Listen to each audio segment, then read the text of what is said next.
Guys നമ്മളിതാ കടയിൽ പോവാണ് സാധനം വാങ്ങാൻ വേണ്ടി. ഇതാ കൈമേല് പൈസയെല്ലാം ഉണ്ട്. അപ്പൊ നല്ല മഴയായിരുന്നു ഗൈസ്. പപ്പയാണെങ്കിൽ അതാ കുറച്ച് ദൂരെയായിട്ടാണ് പോകുന്നത്. അങ്ങനെ നമ്മളിതാ പപ്പൻ്റെ അടുത്തേക്ക് ഓടിച്ചെന്ന് പപ്പനോട് ചോദിച്ചു എവിടെ പോവാ. അപ്പോൾ പപ്പ പറഞ്ഞ് സാധനം വാങ്ങാൻ പോവാ. അങ്ങനെ നമ്മളിതാ നടന്നു പോവാണ് ഗൈസ്. ഇവിടുന്ന് കുറച്ചുണ്ട് അവിടേക്ക് നടക്കാൻ.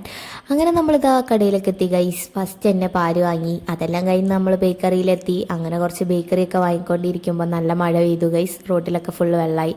അങ്ങനെ ബേക്കറി എല്ലാം വാങ്ങി നമ്മളിതാ പോവാണ് ഗൈസ്. അപ്പോൾ നമ്മൾ എപ്പോഴും ഈ റോട്ടിൽ കൂടെ പോകലുണ്ട്. നമ്മൾ പോകുന്ന വഴി നേരെ താഴെയാണ്. അപ്പോൾ നമ്മളിങ്ങനെ വിചാരിച്ചു പിന്നെ ഈ മുകളിൽ എന്താണെന്ന് അറിയാൻ വേണ്ടി എക്സ്പ്ലോർ ചെയ്യാൻ പോകാൻ. താഴെ കാണുന്ന റോഡാണ് വീട്ടിലേക്കുള്ള വഴി. അങ്ങനെ നമ്മളിതാ മുകളിലേക്ക് കയറി പോവാണ് ഗൈസ്. അപ്പോൾ സൈഡിൽ നമ്മൾ നോക്കുമ്പോൾ BMൻ്റെ ബസ് കണ്ടു. അത് കഴിഞ്ഞേരം നമ്മളിതാ നോക്കിയപ്പോൾ ഒരു പാർക്കിംഗ് ഗ്രൗണ്ടാണ്. പിന്നെ ഒരു സൈഡിലേക്ക് നോക്കിയപ്പം ആഹാ കൊള്ളാല കളി. അങ്ങനെ അച്ഛൻ പറഞ്ഞ് വേഗം പോവാന്ന്. അങ്ങനെ വീട്ടിലെത്തി. So that's all for today. Love you and by.